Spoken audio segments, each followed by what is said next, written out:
Assalamualaikum warahmatullahi wabarakatuh. Pada Habibana Jindan, Gus Baha dan semuanya, langsung saja mengikuti daripada apa yang disampaikan Gus Baha, yaitu gerakan cangkem elek. Alhamdulillah tempat kita di daerah Bogor khususnya bertempat yang berseberangan dengan beberapa faham yang macam-macam, dan itu mustajab gerakan cangkem elek untuk menghadapi mereka ngoten Gus.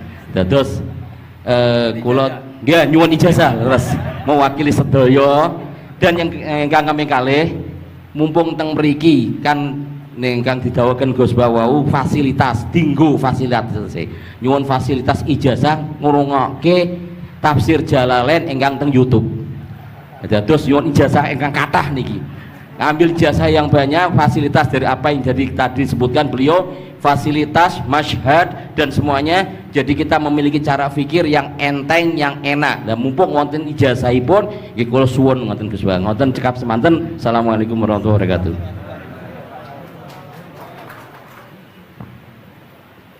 Assalamualaikum warahmatullahi wabarakatuh. Gus Baha, saya Nawawi Bahrudin. Kalau secara organisasi saya dari PCNU Kota Tangerang. Saya Mustasar.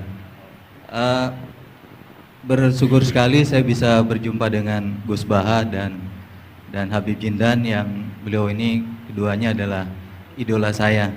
Kalau boleh ngaku, saya ini ngaku sebagai santri kalong virtual via YouTube Gus Baha dan Habib Jindan. Jadi sejak kecil saya ini dididik secara tradisi tasawuf yang agak sangat keras begitu ya.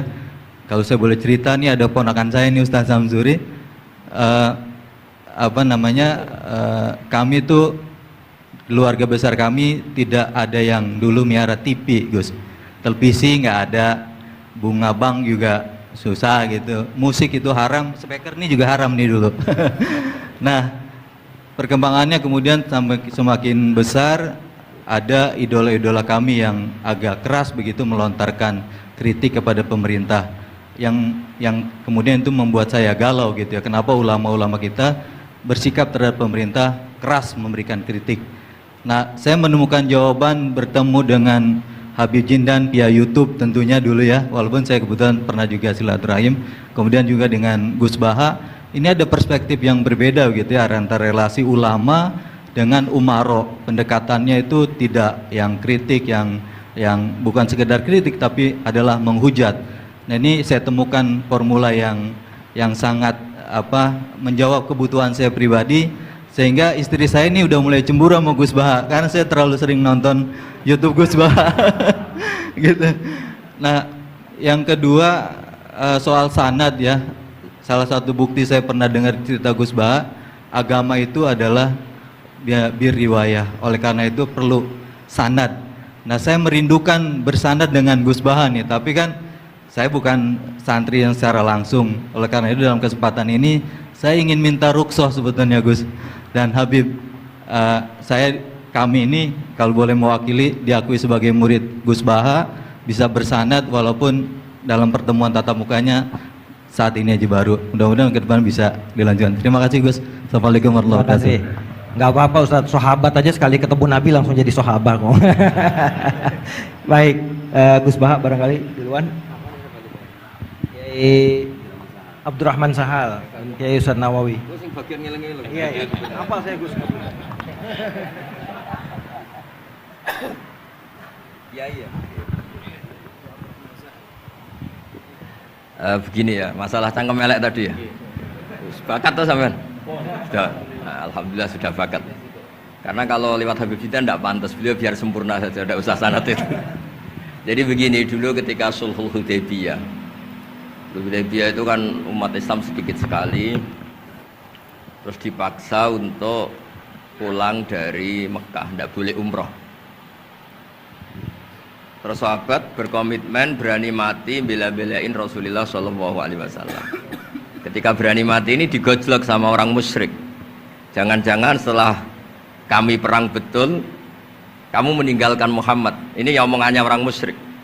Abu Bakar, itu semua ulama tahu kalimat itu, cuma tidak usah diterjemah. Umsus bidrollat katanya. Itu padahal Abu Bakar yang ngertikan itu. karena memang ekstrim. Terus kedua, ada orang Bedui itu ngukur seorang nabi itu dengan hal-hal yang kurang baik. Misalnya begini, ya Muhammad, kamu ngeklaim tahu berita langit, coba unta saya yang hilang itu di mana? Katanya tahu berita langit, sekarang tahu nggak unta saya hilang itu di mana? Mobil saya di mana tuh?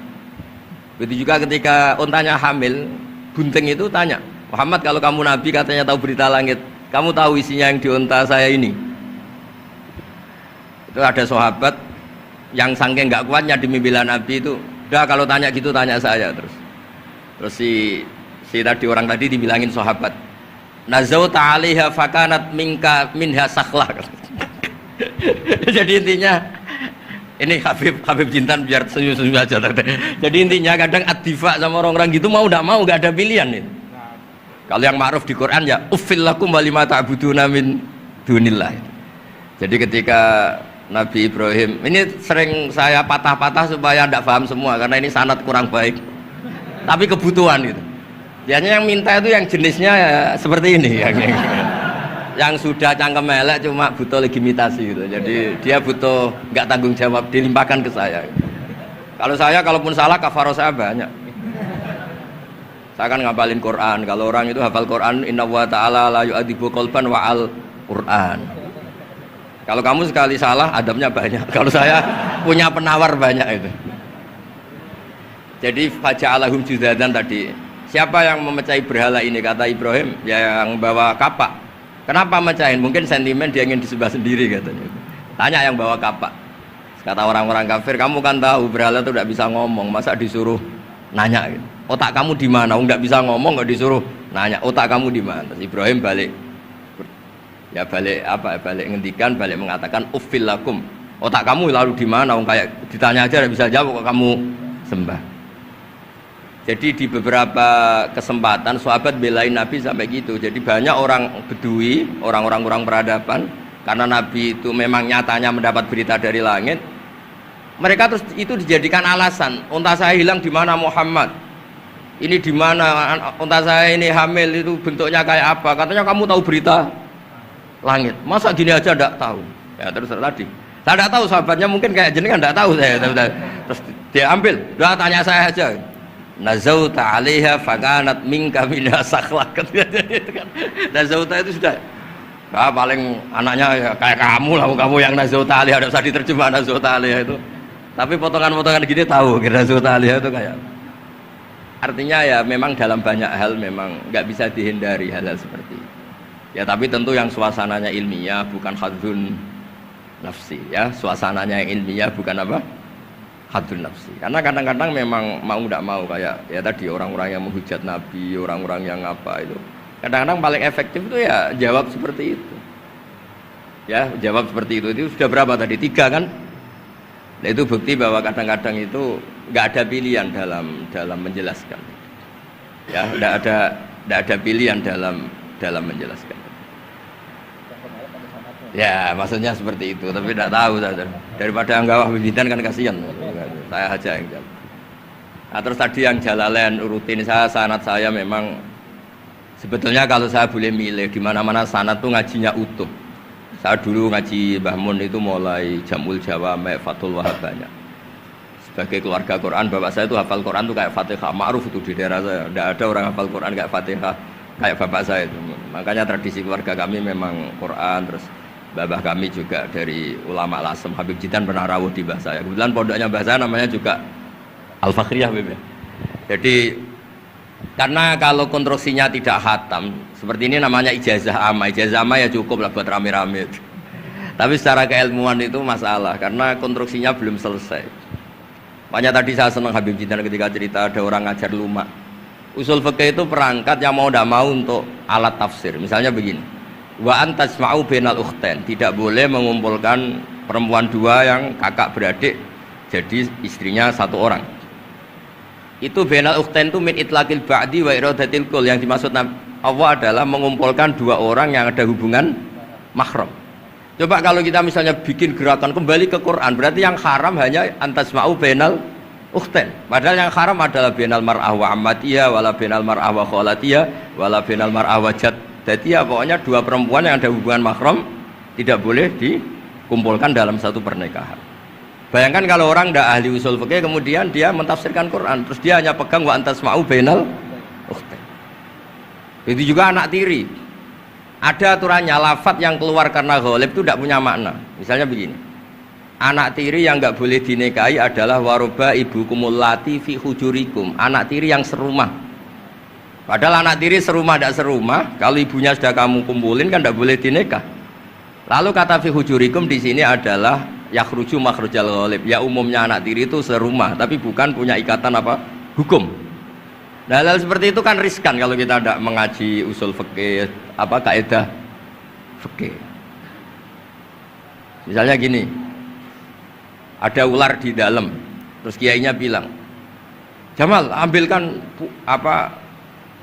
tongkat. Terus kamu karena nggak dipanggil namanya, terus nggak ngambil tongkat. Oh yang dipanggil Jamal bukan saya. Ini santri geblek dah. Sebenarnya kata manggil itu qaulun nabi li ahadin min ashabi itu qauluhu lil jami'. Yang hal-hal yang baik, yang darurat siapapun yang bisa melakukan harus melakukan itu meskipun nggak dipanggil. Coba semua wiridan, ya Mu'ad inni uhibbuka. Fakul dubura kulli sholatin Allahumma a'inni ala dzikrika wa syukrika wa husni ibadatik. Sebagai riwayat fala tada'anna dubura kulli sholat. Terus kamu bilang nama saya ada Mu'ad loh. Berarti tidak kena ijazah itu. Itu harus ada analisis usul fikih. Kalau enggak ya habis kita. Semua wiridan tuh ya Abu Hurairah, ya Mu'ad, ya Aba. Nah, terus kamu saya ada yang di waksiati Rasulullah, ada yang diijazahi, ada bisa. Jadi masalah sana tuh maunya kalau sampean orang baik ya semua kebaikan tuh saya ijazahkan. Ya tapi tentu beda yang ngaji betulan sama yang ngaji begini-begini itu. Ya memang seperti itu karena kalau ingin jadi ulama konstruksinya memang harus utuh. Karena tadi ada usul fikih, ada kaidah fikih, ada macam-macam kayak tadi wa antasma'u bainal ukhtain. Itu ya zaman Nabi Sugeng sudah nambahi wala bainal mar'ati wa amatiha. Tidak boleh menikahi istri dan budenya atau bulenya. Nah, kenapa Nabi tidak bilang wala bainal mar'ati wa jaddatiha? Kayaknya orang kelainan kalau kepikiran seperti itu. Loh kalau bule itu masih masuk lah. Ya misalnya istri kamu 17, bulenya 27 kan kok cantik budenya kan masih bisa mikir gitu. Tapi kalau istri kamu 20, mbahnya 80 kok kepikiran itu kan. Sehingga di hadis memang hanya wala binal marati wa ammatiha, wala binal marati wa kholatiha. Nabi tidak mengatakan wala binal marati wa jaddatiha. Kayaknya kalau orang normal tuh tidak kepikiran gitu. Ya tapi apapun itu nyatanya Quran hanya wa antasma'u binal ukhtain. Itu kalau nggak dijelaskan pakai usul fikih, ini min itlaqil badi wa iradil qul secara balaghah. Ya itu kan tidak bisa. Nah, di sini pentingnya ngaji khatam. Makanya saya suka ngaji Jalalain dengan penjelasan fikih, penjelasan usul fikih karena supaya orang tuh tahu lah bahwa maknani Quran tadi seperti yang didahulukan Habib Jintan itu. Ya kalau kamu tidak menguasai betul, terus akhirnya ngomong menurut saya, Quran kok menurut saya, menurut perasaan saya tidak bisa. Kata Habib Jintan kok biroihi ya sudah pesan tiket di neraka. Ngeri kan? Apalagi sudah biroihi dapat penghormatan, dapat uang, dapat panggung. Islam kok menurut saya, loh ini Islam yang menurut Rasulullah, Islam kok menurut saya. Makanya ini saya fanatik bahwa kitab tadi saya tunjukkan ke Habib Jintan beberapa kitabnya Said Muhammad yang menyebut mbah beliau apa supaya mudawwan. Dulu itu ada orang alim alama namanya Les bin Sa'ad. Kata Imam Syafi'i, "Al-Les afqahu min Malik illa annahu daya'ahu ashabu." Imam Les secara fikih itu lebih alim dibanding Imam Malik, tapi daya'ahu ashabu, murid-muridnya enggak menulis. Andai kan Habib Salim tidak punya putra Habib Novel, tidak punya cucu Habib Jintan, mungkin orang enggak bakas lagi Habib Salim. Bazuber andai kan enggak punya putra Mbah Mun, orang juga enggak bakas lagi Bazuber. Bapak saya Kiai Nur Salim andai kan enggak punya putra saya, mungkin orang sudah lupa. Dulu ini cerita yang paling ekstrim. Dulu Nabi Ibrahim pernah dikira Yahudi karena punya keturunan Yahuda bin Yakub bin Ishak bin Ibrahim. Ketika Yahuda punya perilaku tertentu seakan-akan itu dari mbah-mbahnya.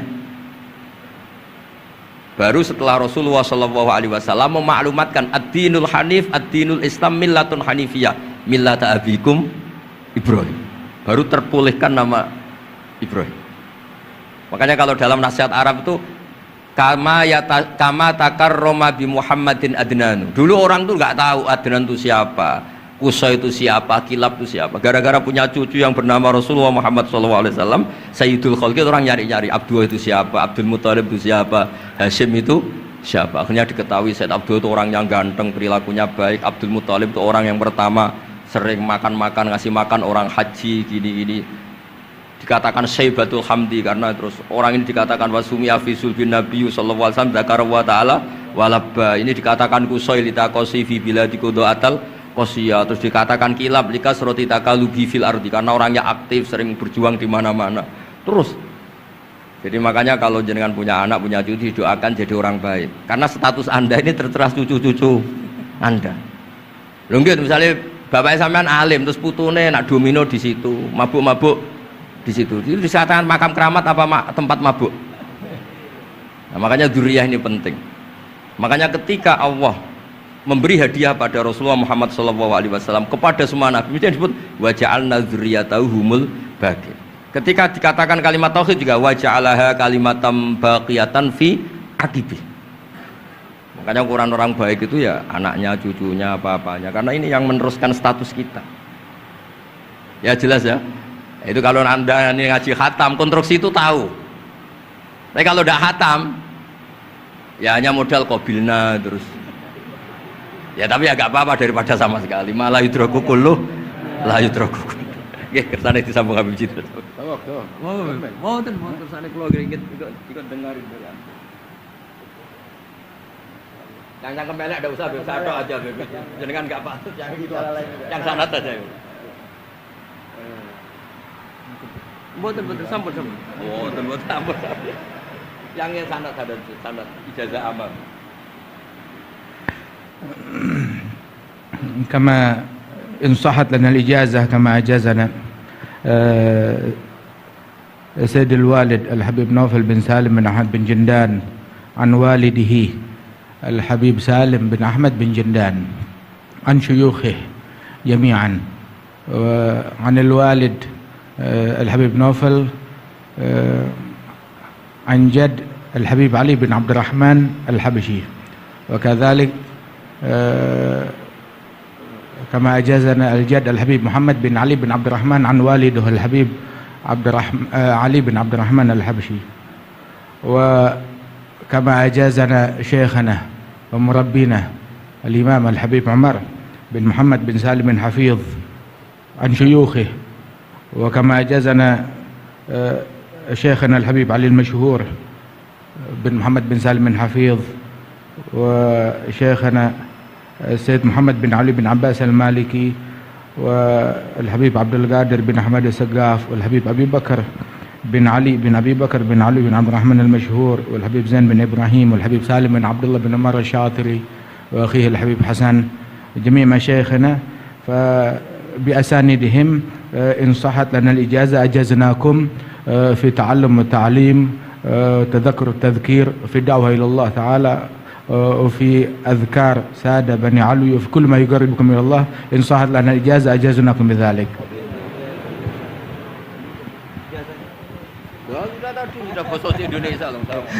Jadi ijazahnya Gus Baha pakai bahasa Indonesia kata. Jadi kita belum qabil tuh tadi. Insya Allah ya, insya Allah. Ada al-iznu bima'na al-ijazah, insya Allah.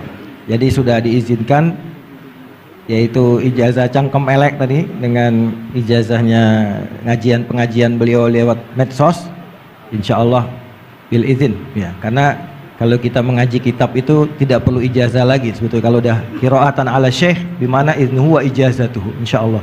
Dan sanadnya tadi sudah diberikan juga oleh Habib Jindan dari para guru beliau, dan mudah-mudahan kita beroleh manfaat dan barokah dengan majelis ini, dengan begitu banyaknya ilmu dan ma'rifah yang kita peroleh. Bahkan kita julus mujalasatul alim, ini termasuk juga dalam kebaikan yang kita dapatkan di hari Asyura ini. Dan karena di dalam Asyura itu ada zur aliman, ziarahi orang alim, dan kita sudah melakukan itu dengan ziarahnya dengan Habib Jindan dan Gus Baha. Dan insya Allah mudah-mudahan kita semua pulang ini beroleh banyak gembolan pahala ya, insya Allah ya, gembolan pahala dan ijazah dari kedua beliau insya Allah ya.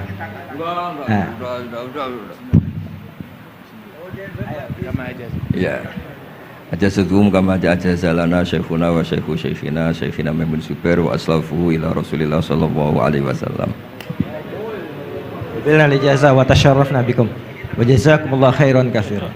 Ya Yusuf Mansur mau masih ijazah enggak? Kali kalau Kiai Yusuf Mansur ngasih duit aja sama kita buat ongkos pulang. Setuju nggak kira-kira? Oh setuju katanya.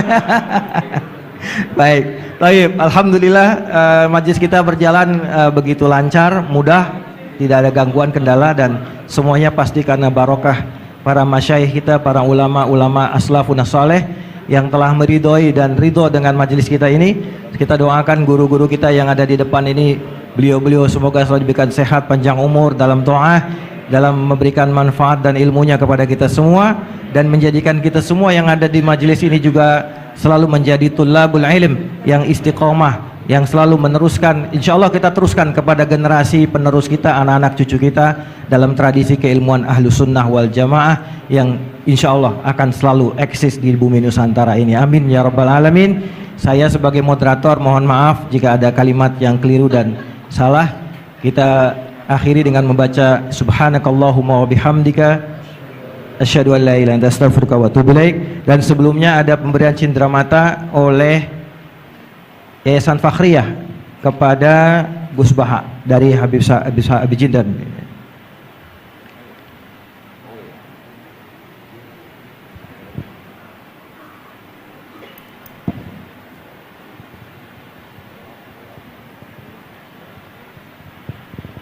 Sallu ala Nabi Muhammad. Kita senang dengan keberadaan beliau berdua ini, Masya Allah. Dan yang kedua dari Majelis Silaturahim diserahkan oleh Ustadz Mustafa Ismail. Fadhal, silakan.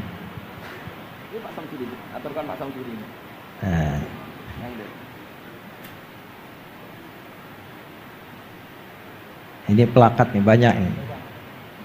Nanti Gus Baha di rumahnya banyak pelakat ini. Mudah-mudahan lemarinya ada Gus ya buat banyak.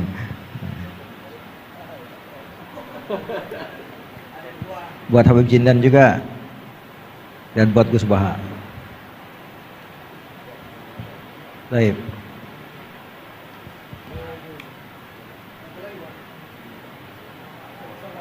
Ustaz, ya.